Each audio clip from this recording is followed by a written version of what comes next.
আজকে আপনাদের সাথে আমি একটা খুব দারুণ একটা পুডিং, গাজরের মিল্ক পুডিং, এটা শেয়ার করব। আশা করি এই ডেজার্টটা আপনাদের অনেক বেশি পছন্দ হবে, খেতে কিন্তু অনেক দারুণ লাগে। আর এটা কি কি উপকরণ দিয়ে তৈরি করেছি সেটাই শেয়ার করব। প্রথমে আমি এখানে 3টা গাজরকে এরকম করে গ্রেট করে নিয়েছি, ঠিক এভাবে হবে। আমি এখানে 3টা নিয়েছি, চাইলে আপনারা বেশি নিতে পারেন। এই যে এভাবে হবে। তারপরে আমি এখন এই গাজরগুলোকে কিন্তু আমি একটু 2 টেবিল চামচ ঘিয়ের মধ্যে আগে একটু ভেজে নিব।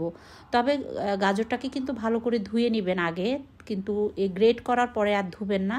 তারপর গাজরটাকে আমি দিয়ে দিলাম ঘিয়ের মধ্যে, দিয়ে এখন ভালো করে ভেজে নিতে হবে যেন কোনো রকম গন্ধটা না থাকে, কারণ গাজরের কিন্তু একটা কাঁচা কাঁচা একটা গন্ধ থাকে, সেটার জন্য মেনলি ভেজে নেওয়া। এদিকে আমি 1 লিটার দুধকে জাল করে নিয়েছি, ঠান্ডা করে নিয়েছি এটা অবশ্যই। তারপর এখানে আগার আগার দিয়েছি আমি 1 টেবিল চামচ। আগার আগার নেবেন 1 টেবিল চামচ, আর 1 লিটার দুধের চেয়ে একটু কম নেবেন, তাহলে কিন্তু হয়ে যাবে। আগার আগারটা দিয়ে সাথে সাথে এরকম নেড়ে নেবেন। গরম পানিতে কখনো আগার আগারটা আপনারা মিক্স করবেন না। হাফ কাপ দিয়ে দিলাম আমি গুঁড়া দুধ, হাফ কাপ দিয়ে দিলাম চিনি। চিনির পরিমাণটা কমিয়ে বাড়িয়ে দিতে পারেন, তাতে কোনো সমস্যা নেই।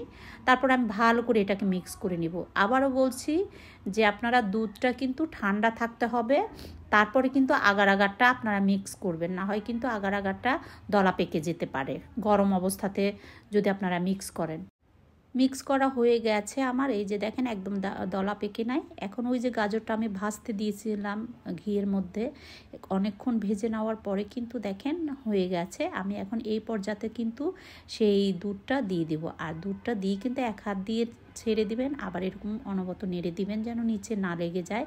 যেহেতু আগার আগার দেওয়া, পাউডার মিল্ক দেওয়া, একটু নিচে লেগে যাওয়ার সম্ভাবনা থেকেই যায়।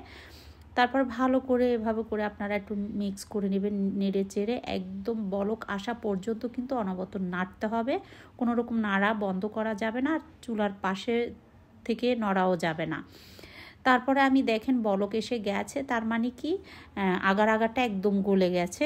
এখন আমি এটা একটু ঘন হয়ে আসছে, এখন আমি কিন্তু এটাকে চুলা বন্ধ করে দিব। তারপরে আমি এখন যে সার্ভিং ডিশের মধ্যে এটাকে আমি সেট করব, এখান থেকে চামচ দিয়ে দিয়ে কিন্তু আমি এভাবে করে দিয়ে দিচ্ছি। তবে অবশ্যই কিন্তু গাজরটা নেড়ে তারপরে সুন্দর করে দুধের সাথে মিক্স করে তারপরে কিন্তু এটাকে দিবেন, তাহলে কিন্তু এক জায়গায় গাজর বেশি কম এরকম হবে না। এটা একদম নর্মাল টেম্পারেচারে চলে আসার পর কিন্তু তারপরে নর্মাল ফ্রিজে রেখে দিবেন 1 ঘন্টার জন্য। ফ্রিজে রাখার পরে কিন্তু দেখবেন এরকম সেট হয়ে গেছে, আর এরকম একটু টেনে টেনে ধরলেই কিন্তু এটা একদম খুলে আসবে। এখন আমি আপনাদের সামনেই কিন্তু মোল্ড আউট করতেছি, দেখেন কত সুন্দর করে খুলে গেল। দেখলেন তো কত সহজে একটা ইয়ামি ডেজার্ট হয়ে গেছে। আশা করি এই রেসিপিটা আপনাদের অনেক বেশি ভালো লাগবে, আর ভালো লাগলে ভিডিওতে একটা লাইক দিয়ে দিবেন, বেশি বেশি শেয়ার করে দিবেন। আর একই নামে ইউটিউব চ্যানেল চাইলে সাবস্ক্রাইব করে সাথে থাকতে পারেন। আর আমি এখন একটা কেটে আপনাদের সাথে শেয়ার করব। দেখেন কত সুন্দর হয়েছে, মাশাল্লাহ। সবাই মাশাল্লাহ বলবেন কিন্তু। এই যে দেখেন এখন কিন্তু এটা আপনারা খেতে পারবেন, খুবই টেস্টের একটা ডেজার্ট। আর অবশ্যই বানিয়ে কমেন্ট করতে ভুলবেন না কিন্তু।